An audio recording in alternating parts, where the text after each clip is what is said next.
ઐતિહાસિક નગરી પાટણ શહેરમાં વીર માયા ટેકરી ખાતે શ્રી વીર મેઘમાયા દેવ મંદિર ચેરિટેબલ ટ્રસ્ટ પાટણ શહેર કારોબારી સભ્યોની મીટિંગ તારીખ 22/1/2025ના રોજ વીર માયા મંદિર સંકુલ પાટણ ખાતે સવારે 11 વાગે મળી હતી, જેમાં એજન્ડા મુજબના કાર્યસૂચિ પ્રમાણેના મુદ્દાઓ પર મહત્વની ચર્ચા વિચારણા કરવામાં આવી હતી। આગામી દિવસોમાં શ્રી વીર મેઘમાયા દેવના બલિદાન દિવસ માસુદ સાતમ તારીખ 4/2/2025ને મંગળવારે ખૂબ નમન વંદન સાથે ઉત્સાહપૂર્વકની ઉજવણી કરવામાં આવે તેમજ ધાર્મિક પૂજા, ફુલહાર, પ્રસાદી, દીવા, ધૂપ આરતીનું આયોજન તથા ડોક્ટર બાબા સાહેબ આંબેડકર ચોક મોટી સરાયથી દર વર્ષે નીકળતી પાલખી યાત્રામાં લોકો મોટી સંખ્યામાં જોડાય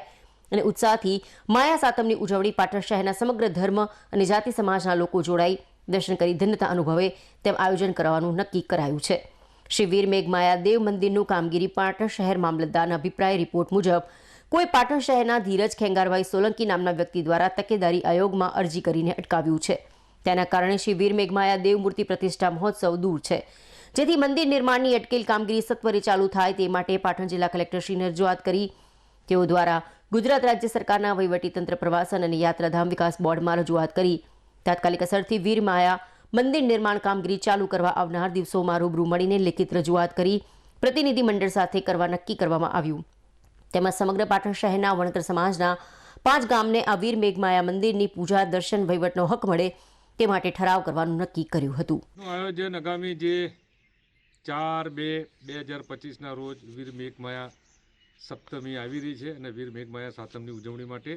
આજે અહીંયા મંદિર પરિસર ખાતે વીર મેઘમાયા દેવનું જે મંદિર છે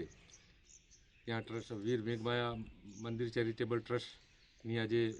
મિટિંગ રાખી હતી અને એમાં આવતી સાતમ જે છે 4/2/2025 એની ભવ્ય ઉજવણી કરવાની હોય આજે અહીંયા અમારા મિટિંગની અંદર સર્વાનુમતે એક ઠરાવ થયો છે કે ભાઈ સૌએ સાથે રહીને મોટી સંખ્યામાં હાજર રહીને વીર માયાદેવની ઉજવણી કરવી અને વીર માયાદેવનું નામ રોશન થાય અને એમાં પણ વધુ પ્રગતિ થાય એ રીતનો આજે ઠરાવ કરવામાં આવ્યો છે। મંદિરનું કામ કેટલાક સમયથી અટક્યું છે અને એની અંદર એવું છે કે કોઈ એકાદ વ્યક્તિ દ્વારા જે અરજી આપવામાં આવેલી છે, વાંધા અરજી તકેદારી આયોગની અંદર, અને એના કારણે અટક્યું છે। બરોબર છે। તો અમારો અહીંયા મિટિંગની અંદર અમારી ચર્ચા થઈ કે ભાઈ એ ભાઈને અમે હાજર રાખવાનો પ્રયત્ન કર્યો પણ ભાઈ શ્રી હાજર રહ્યા નથી, જેને વાંધા અરજી આપી છે એ હાજર રહ્યા નથી। હું 4 દિવસ પહેલાં પણ એમનો રૂબરૂ મળ્યો હતો, બરોબર છે, અને એમને કહ્યું હતું કે હું હાજર રહીશ પણ તેઓ આવ્યા નથી, એટલે કે એ વાત બહુ દુઃખદ છે। એ આવ્યા હોત તો એમનો પણ અહીંયા જે વાંધા અરજી પાછી ખેંચત અને અહીંયા જે મંદિરનું કામ જે અટક્યું છે એ પણ પુનઃ ચાલુ થાત અને આખા ગુજરાત રાજ્યમાં જ્યારે સર્વ મંદિરોનું કામ પૂર્ણતાના આરે છે એઓના અમારા પાટણની અંદર અહીંયા 1.5 વર્ષથી જે કોરંભે પડ્યું છે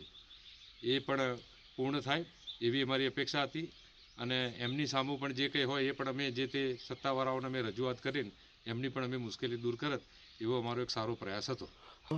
આજની કારોબારીની અંદર એક સભ્ય જોડાવાનું હતું, એની અંદર પણ કેટલાક સભ્યો અંદર આજે નવીન દાખલ થયા છે, બરોબર છે, અને જે